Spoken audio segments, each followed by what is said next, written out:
বাজারের পতন শেষ হয়েছে কিনা এটা আমার কাছে মনে হয় যে আরও কয়েকদিন আমাদেরকে অপেক্ষা করতে হবে জানার জন্য যে কি পরিমাণ ইনভেস্টমেন্ট আসতেছে, কি পরিমাণ ফোর্স সেল হচ্ছে। যেখানটায় বাজার গিয়েছে আসলে এর নিচে ওইভাবে নামার খুব একটা জায়গা নাই। তাহলে আমি মনে করছি এটা একটা রাইট প্লেস, কেউ যদি বিনিয়োগ করতে চায় এবং দীর্ঘমেয়াদী একটা মানসিকতা নিয়ে যদি যায়। গত 2 সপ্তাহের নেতিবাচক প্রবণতা কাটিয়ে ইতিবাচক ধারায় ফিরেছে দেশের পুঁজিবাজার। গত 2 সপ্তাহে ঢাকা স্টক এক্সচেঞ্জের প্রধান সূচক কমেছিল 345 পয়েন্ট। এতে প্রায় 3 বছর পর ডিএসইএক্স নেমেছিল 5500 পয়েন্টের নিচে। তবে এই ধারা থেকে বেরিয়ে এসেছে চলতি সপ্তাহে। বিভিন্ন শেয়ারের দর বর্তমানে যে অবস্থায় রয়েছে তাতে দরপতনের জায়গা ক্ষীণ হয়ে আসছে বলে মনে করেন বিশ্লেষকরা। কারণ ফোর্স সেল ও ফরেন সেল অনেকটাই শেষ হয়েছে, সাথে আস্থার সংকটও কিছুটা কমেছে। অন এন অ্যাভারেজ সবসময় বাজার আমাদের 15-16 পিতে ছিল, তো সিগনিফিকেন্টলি একটা ড্রপ ডাউন হওয়ার কারণে আবার বাজারে কিছু অনিশ্চয়তা ছিল। অনিশ্চয়তার মধ্যে অন্যতম ছিল যে বাজারে বেশ কিছু গুজব দিয়েছিল যে মানে এই কমিশনের যে চেয়ারম্যানের ব্যাপারটা নিয়ে অনেক ধরনের আলোচনা ছিল। তো আর যেহেতু প্রজ্ঞাপন হয়ে গেছে ওই অনিশ্চয়তাটা কিন্তু এখন আর নাই। তাহলে ওইটা একটা কারণ বাজার যে আবার পজিটিভ ডিরেকশনে চলে আসছে। ইনভেস্টররা যে কাজটা করে, বাজারে যেদিকে গতি থাকে সেই দিকে তারা তখন যায়। তারা দেখছে যে ইন্টারেস্ট রেটটা যে জায়গায় চলে গেছে এখানে মার্জিনাল গ্রোথটা কম হবে, অন্যদিকে মার্কেট যেখানে কারেকশনে গেছে এখান থেকে গ্রোথ হওয়ার চান্সটা বেশি। তাহলে ইজিলি কিন্তু ওইখান থেকে ফান্ড এখানে সুইচ করে চলে আসবে।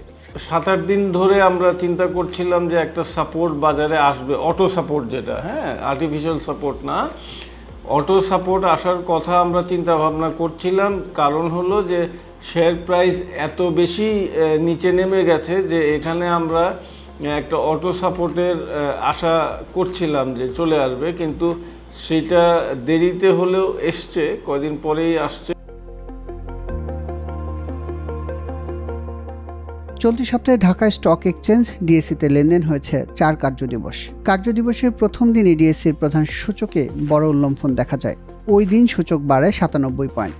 তবে সোমবার সূচক ফের নিম্নমুখী হলে ঘুরে দাঁড়ায় পরের 2 কার্যদিবসে। এতে সপ্তাহ ব্যবধানে ডিএসইর প্রধান সূচক বাড়ে 97 পয়েন্ট। সূচকের ইতিবাচক প্রবণতার আঁচ লেগেছে লেনদেনের পরিমাণেও। চলতি সপ্তাহে রবিবার ডিএসইতে লেনদেন হয় 613 কোটি টাকা। সোমবার লেনদেন 600 কোটি টাকার ঘরে থাকলেও মঙ্গলবার ও বৃহস্পতিবার লেনদেন হয় যথাক্রমে 835 ও 710 কোটি টাকা। এতে চলতি সপ্তাহে ডিএসইর দৈনিক গড় লেনদেন দাঁড়ায় 706 কোটি টাকা। বিশ্লেষকদের মতে বাজার নিজ শক্তিতে ঘুরে দাঁড়ানোর চেষ্টা করছে। এই অবস্থায় পুঁজিবাজারকে নিজস্ব গতিতে চলতে দেওয়া উচিত।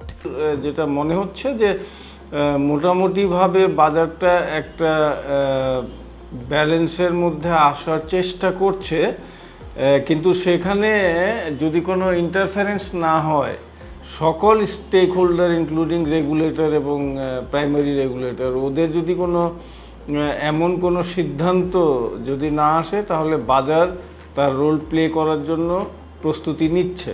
একদিকে ফরেন ইনভেস্টমেন্টের সেল প্রেশারটাকে ইনস্টিটিউশন ইন্টেনশনালি দেরি করে নেওয়া, অন্যদিকে হচ্ছে ব্যাংক সুদের হার বেড়ে যাওয়া এবং সার্বিকভাবে মানুষের মধ্যে যে যেখানটায় যে শেয়ারটাতে যেত কেন জানি তারা সাধারণ বিনিয়োগকারী কোনো কিছুতে প্রফিট করতে পারেনি। মেকারদের ডিরেকশন যেরকম ছিল সাধারণ বিনিয়োগকারী তার অপোজিট ডিরেকশনে কাজ করেছে। তাহলে এইসব বিবিধ কারণের মধ্যে কিন্তু আমরা এক ধরনের সমস্যা দেখেছিলাম। তো সেই জন্য আমি মনে করি ওই সমস্যাগুলোর থেকে এখন যেহেতু ফোর্স সেলও বাজারের কমপ্লিট, ফরেন সেলও বাজারের কমপ্লিট, বাজার এখন সামনের দিকে আগাবে। মার্জিন লোন নেওয়ার ক্ষেত্রে বিনিয়োগকারীদের আরও সতর্ক হওয়ার পরামর্শ তাদের। বিনিয়োগকারীদেরকে বলতে চাই সেটা হলো যে আপনারা মার্জিন লোন 16-17% ইন্টারেস্টে মার্জিন লোন নিয়ে আপনারা কোনো কুল কিনারা পাবেন না। আল্লাহর ওয়াস্তে যে সকল বিনিয়োগকারীরা আছেন আপনারা একটু সতর্ক হন। আপনার বিনিয়োগ, আপনার টাকা কিন্তু শেষে নষ্ট হবে।